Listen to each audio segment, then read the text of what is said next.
Alright guys, so we're taking a look at some extra practice as we prepare for that summative assessment. You've already taken the formative, so you should have a pretty good idea of what it is you need help on. Okay, so I'm going to go kind of a little bit slower on this and maybe talk a little bit more about things than normally I would. So these first 10, we want to figure out if this pattern is arithmetic, geometric, or neither. Remember, arithmetic is we're adding or subtracting by the same number each time. Geometric, we're multiplying or dividing by the same number. And neither is if it's some other pattern, okay? So the best way to go about doing this, if you can just look at it and tell what's happening, like if I look at number 3, 3 to 6 to 12 to 24, I can recognize right off the bat that I'm timesing by 2 each time. So that would be geometric, okay? Or if I look at 10, negative 7 to 0 to 7 to 14 to 21, should be able to see that I'm adding 7 each time. Okay, so that would be arithmetic. Okay, but if I'm not sure, then I want to treat it like this. Okay, we've got the 3 options, right? Arithmetic, geometric, or neither. So I always kind of start off thinking it's arithmetic. So take your second number and subtract from the first number. So if I go negative 2 minus negative 12, it would be like plus. Negative 2 plus 12 would give me 10. So that's saying for those two, I'm adding 10. So then I check, am I adding 10 every time? Well, negative 2 plus 10 would be 8. 8 plus 10 would be 18 and would be 28. So yeah, so it's arithmetic. I know it's not the other two. So if I take a look at each problem, and I'm first starting off to see, is it arithmetic? So take that number here, subtract the first, so 2 minus 1 is 1. So I'm adding 1 each time. Well, if I add 1 to 2, will it give me to 6? It won't, will it? So it's not arithmetic. So I tried arithmetic, it didn't work. Now I'm going to try geometric. So I take that second number and I divide by the first. So 2 divided by 1, which would be 2. So I'm timesing by 2. Is 2 times 2 going to be 6? Nope, it isn't, so it's not geometric, so it's definitely neither.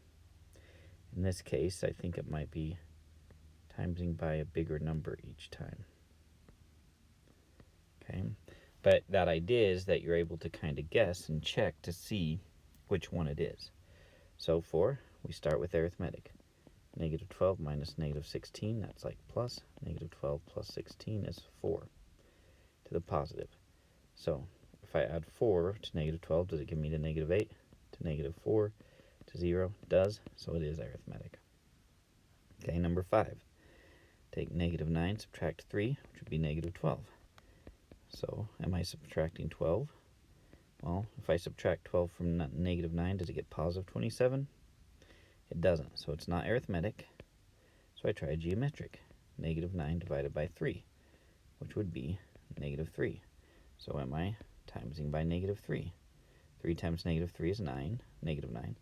Negative 9 times negative 3 is positive 27, is negative 81, so yep, it's geometric. Okay, number 6.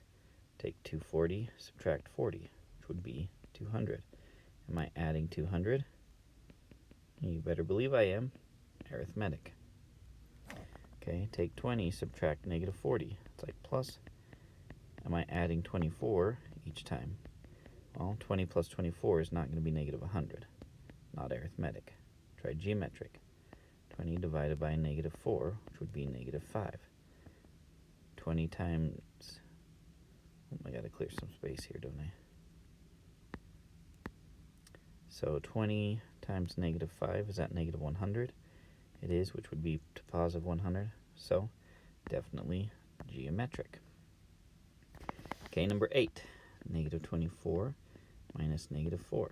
It's like plus. Negative 24 plus 4 is negative 20. So am I subtracting 20 each time? For the first one, yes. Not for the second one.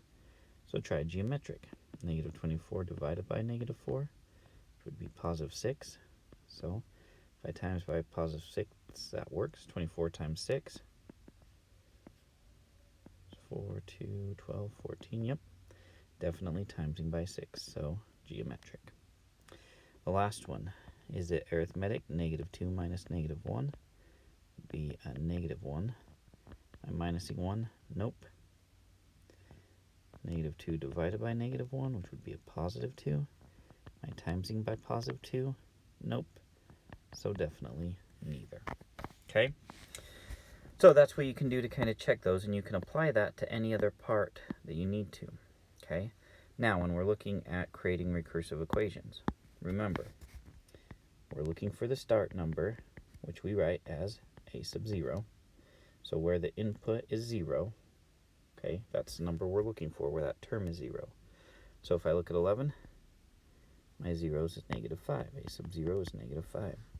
If I look at number 12, it's not always the top when we look where it's 0. So my a sub 0 would equal 46. Then, to get the next term, right, because recursive connects outputs, so I could say output or next term, next output, I need the previous output or term plus or minus or multiplied or divided by the growth. Okay, which I write as a sub n equals a sub n minus 1 plus minus multiply divide. So 11, a sub n equals a sub n minus 1, -5 to 0 to +5 to 10, definitely adding 5 each time. So I put a +5 there. Number 12, 50 to 46 to 42, I'm subtracting 4.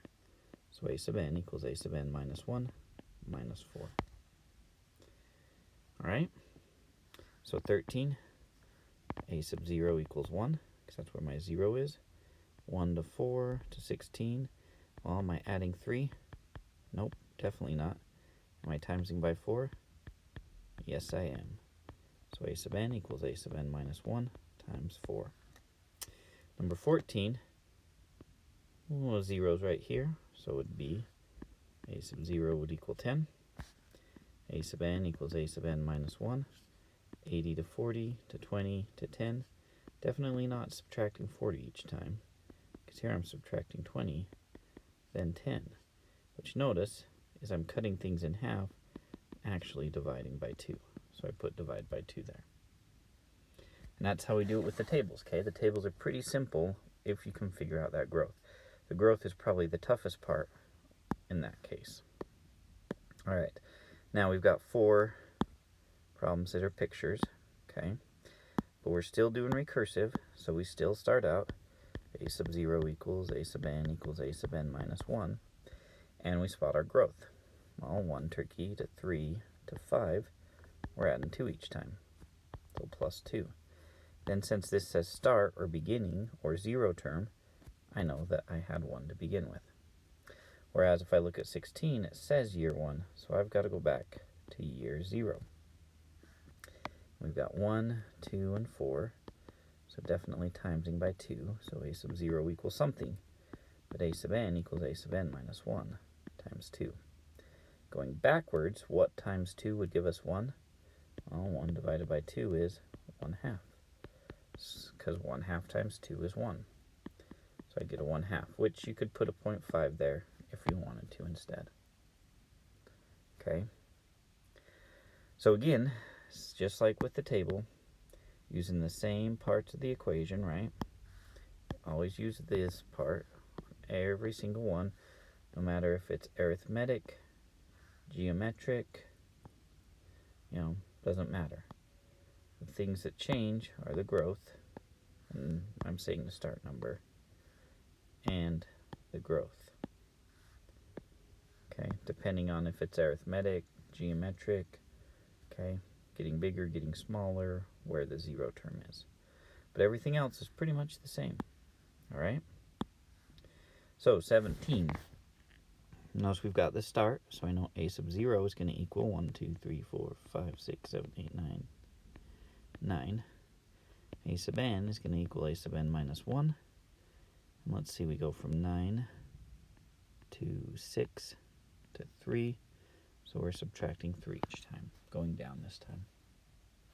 Okay. Looking at number 18, we start off with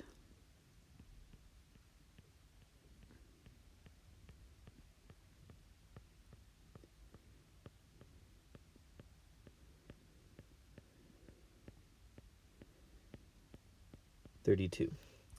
Okay, so in a tournament, that's the start, right? Before we have a match, that's how we're set up in the bracket.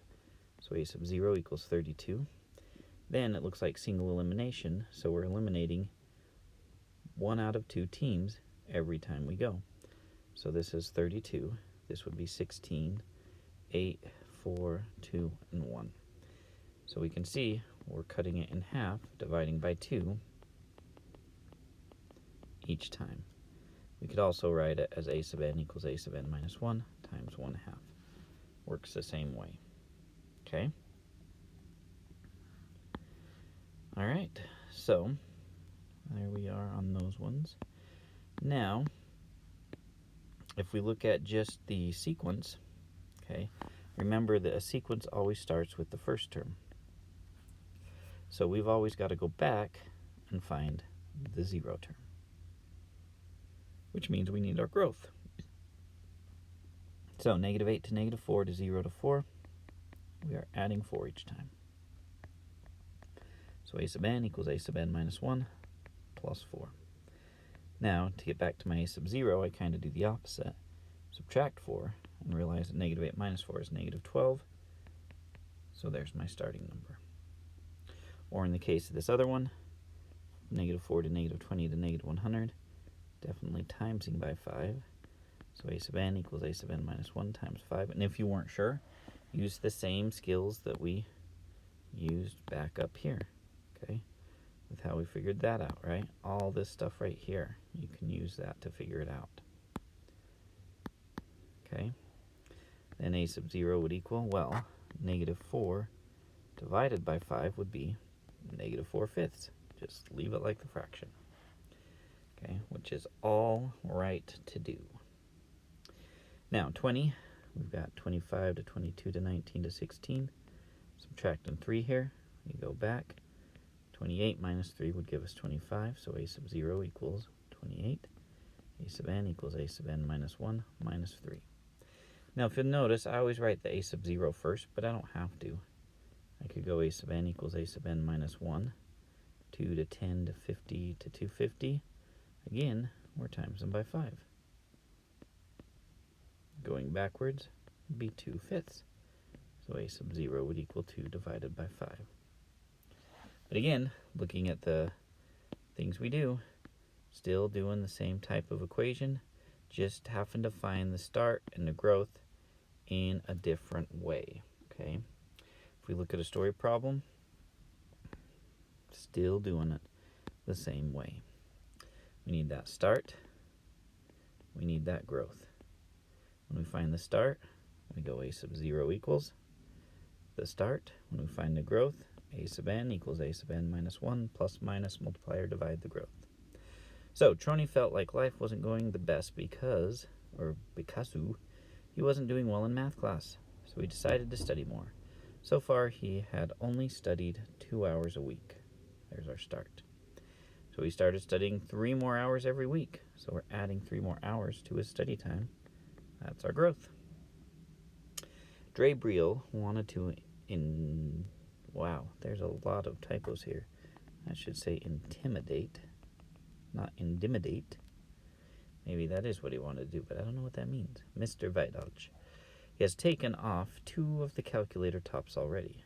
There's our start. A sub 0 equals 2. Greg challenged him to triple the amount every class period. Tripling means timesing by 3.